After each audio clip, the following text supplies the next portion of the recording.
medidas automáticas en el osciloscopio. En el caso de osciloscopios digitales como el Rigol que tenemos en pantalla, tenemos un menú que nos permite llevar a cabo medidas de manera automática.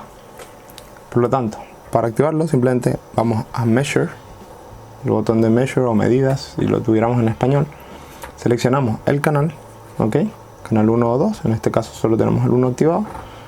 Vamos a voltaje y podemos elegir todo este tipo de medidas: voltaje máximo, voltaje mínimo, voltaje pico a pico, voltaje top, voltaje en la base, voltaje de la amplitud, el voltaje medio, el RMS, el overshoot, que es cuando se pasa, o el preshoot.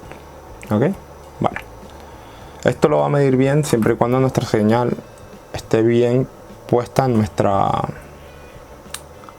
digamos, en la pantalla, es decir, la visualicemos correctamente para cada uno de estos valores. Entonces, si por ejemplo usamos a Vmax, nos dice que la tensión máxima son 3 voltios. ¿Ok? Si nosotros,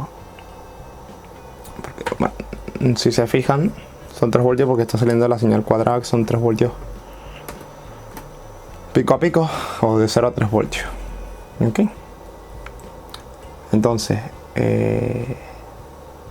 si vamos a Vmin, nos dice la mínima, son 80 milivoltios. Si vamos a VPP, voltio pico a pico, nos dice 3 voltios también. Pero si se fijan, ya no podemos ver más que eso. Podemos poner otra, pero nos va a quitar una de ellas. Entonces vuelvo a Measure, voltaje. Si ponemos por ejemplo VTop,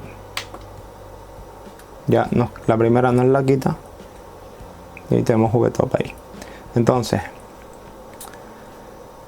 si queremos ver las de tiempo, es decir, por ejemplo el periodo que tiene la señal, en este caso 1 milisegundo, porque es de 1 kilohercio. Si le digo a la frecuencia, me dice 1 kilohercio, pero hay una función que yo diría que es incluso más cómoda, que es, damos a Clear para quitar todas las medidas, vamos a Display All. Si le damos a Display All, él nos muestra, Display All, y le damos aquí a Off, él nos muestra la tensión mínima, la tensión pico a pico, y todo esto lo está calculando en tiempo real. Si nosotros detenemos, él mide el valor cuando está, digamos, la señal fija, ya nos da un valor fijo, pero si está corriendo, ya vemos que lo va calculando en tiempo real. Ok. Si esta señal variara en frecuencia y demás, nos lo mostraría también.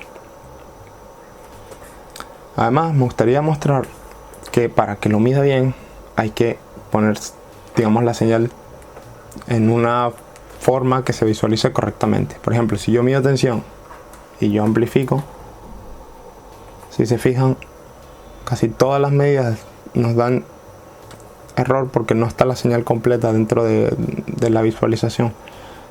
Ok, tiene que estar así. De hecho, si yo lo bajo mucho también me va a medir peor. Ok, si lo bajo mucho, si se fijan, no mide lo mismo, a medida que lo voy disminuyendo. Antes era 340, ahora son 360. Ahora me dice que son 4, porque no lo logra medir porque hay muy poca resolución. Si lo bajo más, ya no sabe ni lo que está midiendo, porque además el trigger se nos ha ido. Bueno, no está ahí, pero ya ni el trigger lo capta. Ok, por lo tanto hay que tener la señal, digamos, centrada y bien posicionada. Del mismo modo, ok,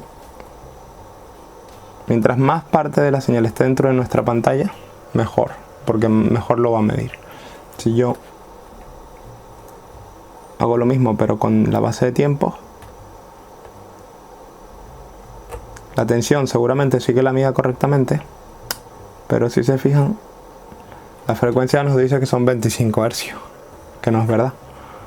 Okay. A medida que yo voy haciendo zoom en la señal o abriendo la base de tiempo, ya me dice que son 1 kilohercios, porque ya logra visualizar, digamos, cada uno de los pulsos.